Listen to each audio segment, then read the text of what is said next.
हास्ते हापां एबा बीजेपी हापां हास्तेनि सेबकरंनि बागै 12% रां बारि रेखा सेबक खालायदिरंनि बागै आबानतिनो हास्ते हाबांनो खाकाम याफरका बीजेपी बदल बखाक्तै कक्तमाथ्रनि पान्दाख्लाय प्रदेश बीजेपी हाबानगो अगौनो शाखा प्रदेशनि खुपां सुब्रत चक्रवर्ती সাধারণ সম্পাদিকা মহোদয় অনেকটাই বললেন।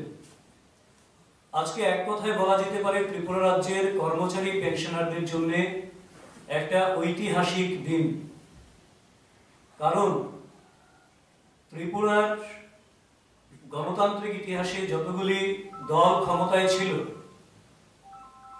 আজ পর্যন্ত 12% ডিএ একসাথে রিলিজ করার ইতিহাস আমাদের কারোর কাছেই কিন্তু নেই।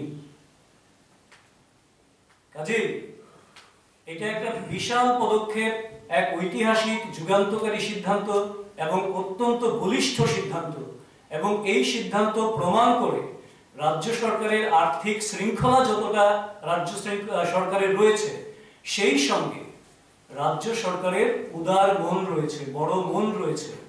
মানুষের কল্যাণের জন্য রাজ্য সরকার যে নিবেদিত, সব অংশের মানুষের কল্যাণের জন্য, তারই কিন্তু প্রতিফলন এই 12% ডিএ রিলিজ করা।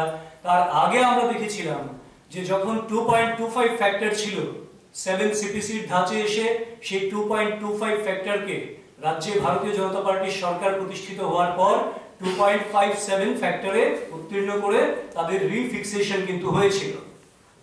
এবং এই যে আজকে যে 12% ডিএ ডিক্লেয়ার করলেন, এবং সেই সঙ্গে যারা কন্টিনজেন্ট কিংবা পার্ট টাইম কিংবা ক্যাজুয়াল ওয়ার্কার এই ধরনের যারা রয়েছেন, তাদের জন্য কিন্তু বিশাল একটা অঙ্কের নতুন করে সংযোজন হয়েছে, অর্থের সংস্থান করা হয়েছে।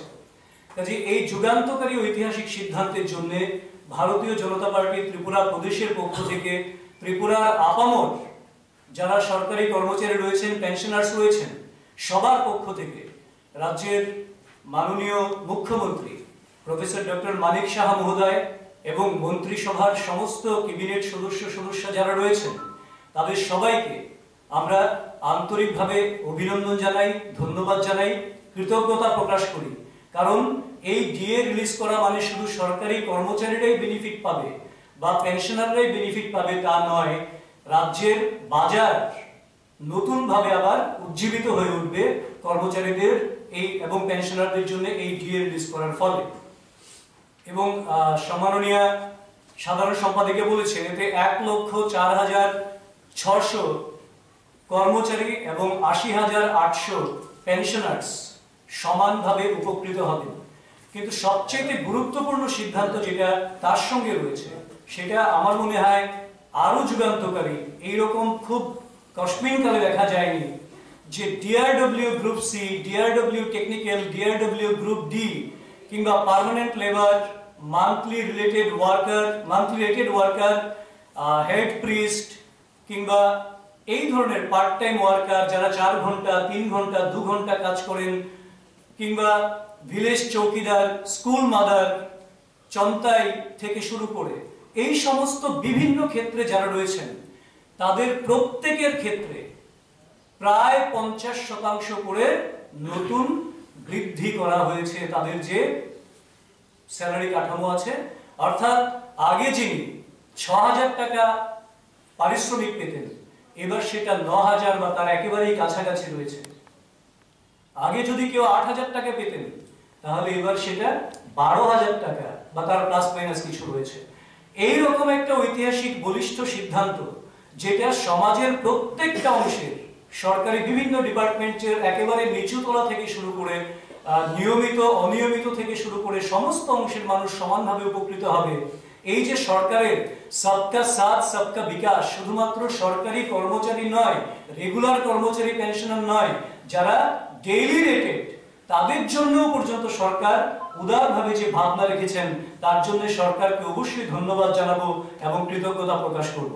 এবং এই প্রসঙ্গে একটা কথা আপনাদের অবশ্যই আমি রেফারেন্স হিসেবে দেব। আমি দেখছিলাম কোনো জায়গায় সিপিএম এর থেকে বিরোধী দল ত্রিপুরার সিপিএম প্রচার করার চেষ্টা করছে যে তাদের সময় ডিএ ব্যবধান অনেক কমিয়ে আনা হয়েছিল, এখন ডিএ ব্যবধান বেশি, এই বলে আমাদের কর্মচারী পেনশনারদের বিভ্রান্ত করার একটা নতুন চেষ্টা শুরু হয়েছে। আমি তাদের মনে করিয়ে দিতে চাই 2016 সালের 20 জুলাই গোটা দেশে এবং রাজ্যে একটা নিউজ আপনারাই করেছিলেন যারা মিডিয়ার বন্ধুরা রয়েছেন। সেটা কি ছিল?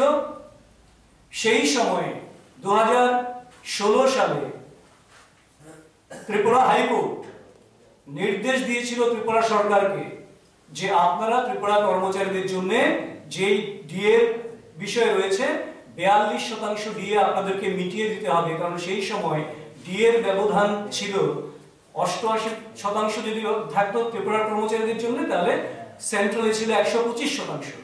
হিউজ ডিফারেন্স ছিল। তার জন্য একটা পিটিশন হয়েছিল, হাইকোর্ট নির্দেশ দিয়েছিল ত্রিপুরা সরকারকে 42% ডিএ ব্যবধান কমিয়ে দেওয়ার জন্য। রিলিজ